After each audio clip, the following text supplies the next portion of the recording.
Acabamos de ouvir o milagre da segunda multiplicação dos pães que Jesus faz no descampado. E essa narração de São Marcos, que ouviu de São Pedro, tem alguns pontos muito significativos que gostaria de refletir com vocês nesta homilia. Primeiro, Jesus diz: tenho compaixão da multidão. Compaixão, essa palavra compaixão, nós entendemos paixão, sentir. Tenho compaixão, eu sinto juntamente o sofrimento desta multidão. Este é o sentido da compaixão. Em latim diz miserio, tenho misericórdia. Olha a multidão sofrendo e meu amor vai de encontro a ela. Algo muito interior de Jesus. Jesus também sente a mesma coisa quando vê aquela viúva de Naim levando o filho. Ele se enche de compaixão por ela e diz: não chores. Como também quando vai ao túmulo de Lázaro e vê as irmãs chorando, ele também se enche de compaixão. E agora ele olha uma multidão que o acompanha já há 3 dias e ele sente a mesma coisa. Tenho compaixão da multidão, já está 3 dias comigo e não tem o que comer. E se não ter o que comer, não diz respeito apenas no sentido material. Jesus vai fazer um milagre depois, mas sobretudo no sentido espiritual. O povo tinha fome e sede da palavra de Deus, e aquilo que os doutores da lei davam não era o suficiente, não as saciava, não as alimentava. E Jesus é este rosto misericordioso do Pai, e Ele mesmo que nos ensina: sede misericordiosos como o vosso Pai Celeste é misericordioso. E o Pai exerce essa misericórdia através do seu Filho, mostrando aí o seu amor diante dos sofrimentos e das dificuldades pelas quais os seus filhos passam. Deus cuida de nós, Deus nos ama e tem um cuidado especial sobre cada um de nós em particular.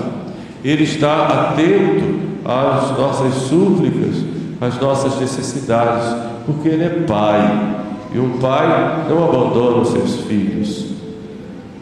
Na Sagrada Escritura, Ele falando para Israel e advertindo Israel que estava se esquecendo dele.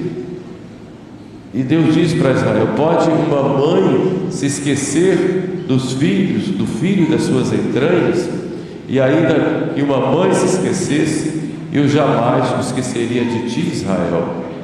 Deus é assim, Ele nos ama, e seu amor é tão grande por nós que Ele nos manda o seu Filho para nos salvar, e continua demonstrando o seu amor cada dia, nos mínimos detalhes, cada um de nós. E Deus mostra também o seu cuidado com toda a humanidade, através do que nós chamamos de providência divina. A providência é o governo de Deus sobre todas as coisas, e faz todas as coisas concorrerem para a sua glória, mas para o nosso bem, porque Deus não quer o mal de ninguém. Buscai em primeiro lugar o reino de Deus e a sua justiça, e o resto vos será dado por acréscimo. De modo que quando vamos a Deus com humildade, com confiança, Deus sempre vai nos atender, desde que aquilo que nós pensamos seja necessário e importante para termos a salvação eterna. É claro que muitas vezes a graça não vem, não porque nós não mereçamos, porque se formos olhar bem, ninguém merece nada. Quem merece é Jesus, mas porque Deus está nos querendo dar coisas maiores e mais importantes do que resolver aquele problema que nós estamos apresentando. Deus cuida do seu povo, Deus cuida da igreja. É um erro dizer que Deus abandonou a igreja, como diziam os protestantes, como se a igreja tivesse um tempo marcado de sobrevivência. Deus não abandona a sua igreja. Jesus Cristo, Ele enviou o Espírito Santo do Pai sobre a igreja, e continua enviando para que a igreja tenha todos os meios para cuidar do povo, para alimentar e ser esse sacramento de salvação. Deus continua ensinando como a igreja, através do magistério. Não é correto dizer que o magistério da igreja é um magistério que acabou, que é uma coisa do passado. Não. Alguns têm uma ideia de que o magistério da igreja terminou com Pio XII, de lá para cá a igreja não ensina mais nada, e colocam em dúvida tudo aquilo que foi ensinado e é ensinado depois do Concílio Vaticano II, como se Deus tivesse parado de ensinar no tempo e que o último Papa confiável fosse Pio XII. Isso é um sétimo vacantismo, ao menos prático. Por quê? Porque Cristo continua ensinando. O magistério da igreja, ele atualiza todos os ensinamentos de nosso Senhor, que não mudam, mas atualiza de acordo com as necessidades de cada época ou de cada situação. Mas o magistério, ele pega lá no depósito da fé e traz para nós nos dias de hoje. Então ele continua ensinando, continua nos saciando com a sua palavra, de acordo com as nossas necessidades de hoje. Continua também nos dando o alimento da Eucaristia. A igreja, ela vive da Eucaristia. E dizer que não existe Eucaristia é dizer que não existe igreja. Por isso toda a Eucaristia, ela existe com a igreja. E com a igreja como estrutura. Não posso querer uma Eucaristia separado da igreja. E separado da comunhão da igreja. Porque a Eucaristia é um sacramento da comunhão. Comunhão com Deus e comunhão com a igreja. A Eucaristia é o sacramento da unidade. Como eu vou querer a Eucaristia separado? Não posso. Há alguns grupos ditos tradicionalistas que, infelizmente, têm um entendimento errado, distorcido dessa questão, e dizem que a missa que veio depois do Concílio Vaticano II é herética, heretizante. É verdade que é uma liturgia diferente, uma liturgia que foi feita depois. Muitas coisas não são fruto de uma tradição homogênea, como dizia o Papa Bento XVI, por isso ele pregava que deveria haver uma reforma da reforma. Mas eu não posso dizer que uma liturgia celebrada no mundo inteiro por mais de 4.000 bispos, 400.000 padres, durante quase 50 anos, ou já seja 50 anos, seja uma liturgia que leve as pessoas a se tornarem hereges. Isso é um absurdo, como se eu dissesse que Cristo abandonou a igreja e que a igreja agora está refugiada em pequenos grupos que ainda conservam. Não é verdade isso. É claro que nós temos a graça de termos a liturgia na forma tradicional, que é prima pelo sagrado, pelo respeito à Eucaristia, pelo cuidado que se tem. É uma liturgia mais vertical, com mais silêncio, para podermos participar de modo mais interior.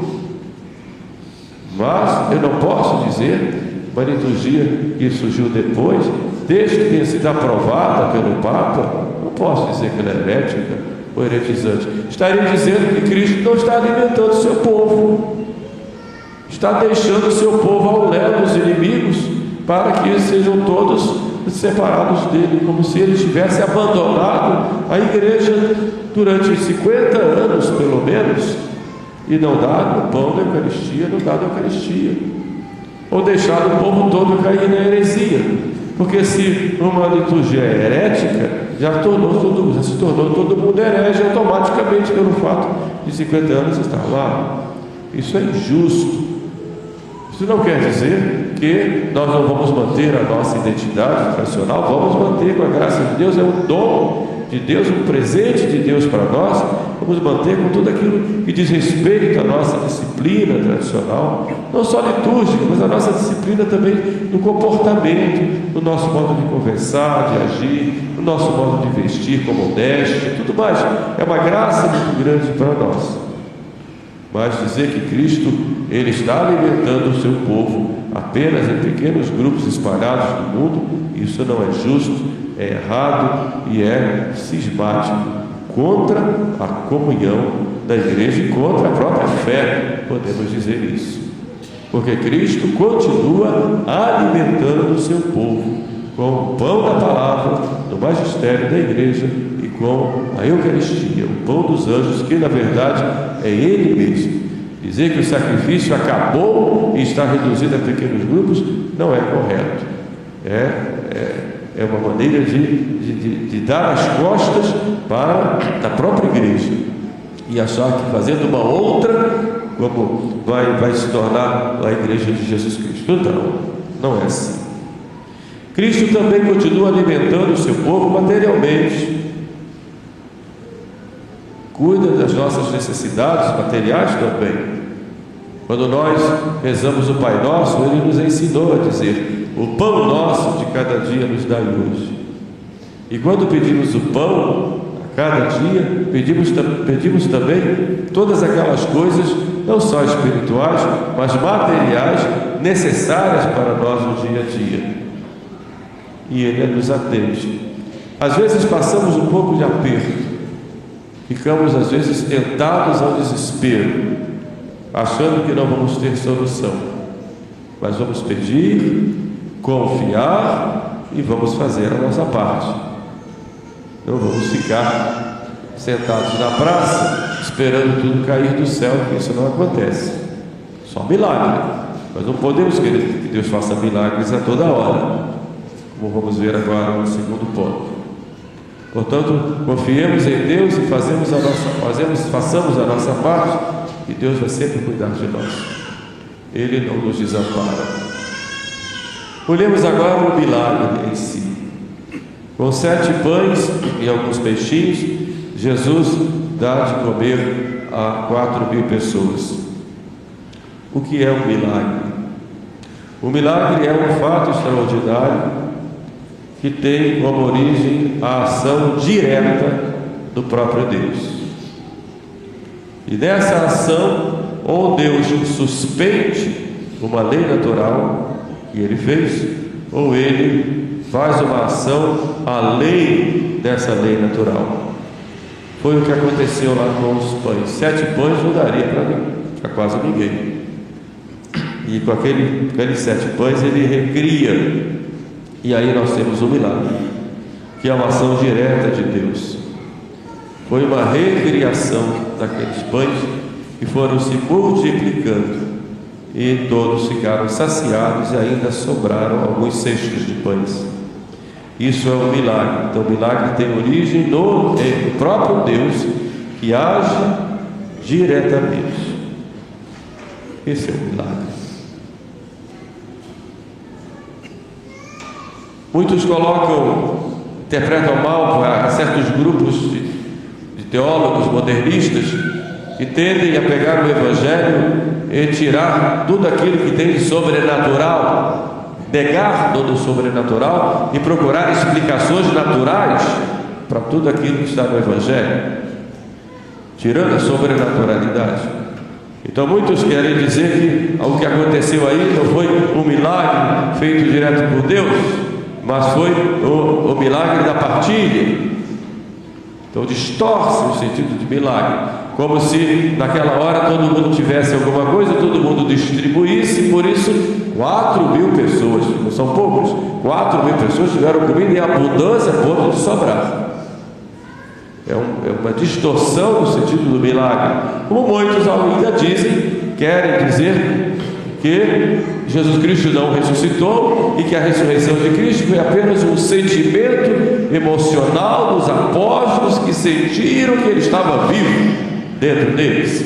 Então distorcem uma realidade, distorcem o milagre para tirar aí o seu caráter sobrenatural. E Cristo ressuscitou verdadeiramente, Ele morreu e depois ressuscitou com o seu próprio poder. Então distorcem isso exatamente para tirar o sentido sobrenatural das coisas, como aqui falam do milagre da partilha. Então não foi milagre, foi apenas as pessoas que se dividiram lá e deram cada um pedaço e todo mundo comeu. 4.000 pessoas. Então, na verdade, distorcem E muitos usam isso até do ponto de vista ideológico para justificar o tomar os bens, tomar as propriedades e distribuir. Nesse sentido, não tentemos a Deus.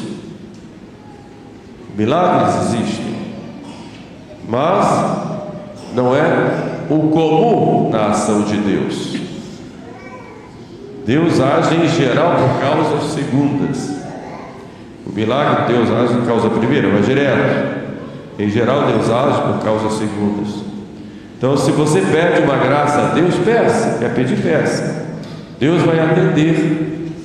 Vai atender de acordo com a sua vontade, mas também de acordo com aquilo que é melhor para você.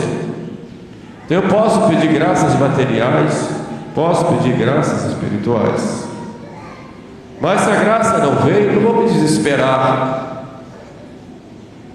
Não vou, porque eu tenho que ter uma dimensão muito maior do que aquela necessidade que eu tenho ali naquele momento.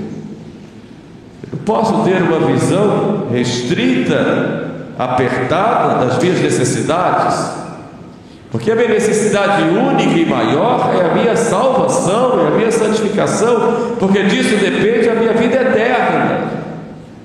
Então, se eu peço uma graça, e posso pedir, nosso Senhor mesmo manda pedir, pedi e recebereis. Faço novenas, faço promessas, peregrinações, penitências. Ótimo, peço, porque quando eu peço, eu mostro que eu sou frágil, eu mostro que eu preciso. Quando eu peço, eu me humilho, eu sou humilde quando eu peço, mas eu não posso exigir de Deus aquilo que eu quero. Não, eu peço com humildade, mas sempre digo: seja feita a tua vontade, não a minha, porque Deus sabe o que é melhor para nós.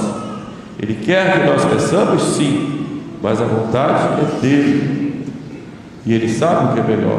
Então, não tenhamos uma visão curta da nossa existência, pegando aquele problema pelo qual estou passando como se fosse o maior problema da minha vida. Não, tenho que confiar nele. Ele vai me dar o que for necessário. É verdade que às vezes eu vejo a vida como uma escuridão só. Estou como diante de um túnel, tudo escuro, não vejo o fim. Então faço aquilo que eu preciso fazer ali naquele momento.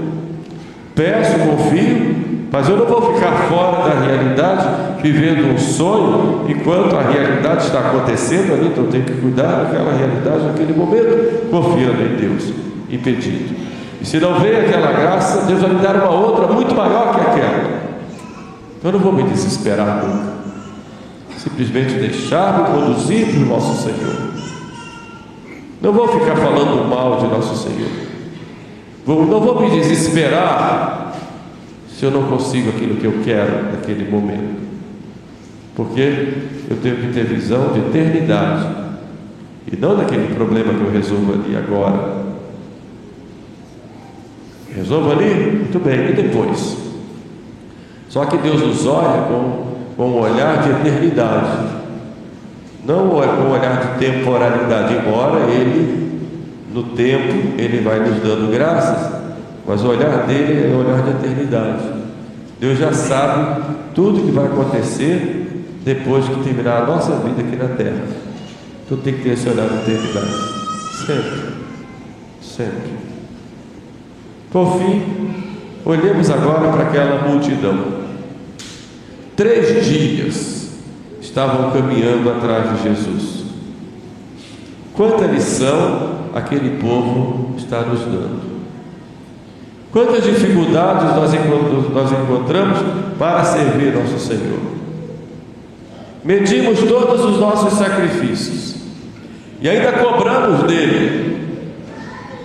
Aquele povo tinha que nos olhar hoje, homens do século 21, e nos dar na cara: vocês são os moles, vocês são os interesseiros. Nós caminhávamos dias e dias atrás de Jesus para ouvi-lo, Saímos de casa, levávamos nossas famílias nos descampados, nos desertos, com o sol escaldante do dia, com falta de água, de comida, com o frio terrível da noite, não tínhamos lugar para dormir e ficávamos pelo deserto seguindo Jesus. E era maravilhoso segui-lo. E vocês têm tudo hoje e são os moles. Parece ouvir isso hoje. Porque se eu tenho que me levantar mais cedo para ir a uma missa, se tenho que fazer uma caminhada para ir para a igreja, se tenho que parar um pouco para rezar, se tenho que visitar o Santíssimo Sacramento, eu coloco dificuldade em tudo. Se tenho que fazer um pouquinho de sacrifício, se tenho que fazer um pouquinho de jejum, se tenho que evitar comer certa coisa, eu logo reclamo. Tudo é para mim motivo de reclamação.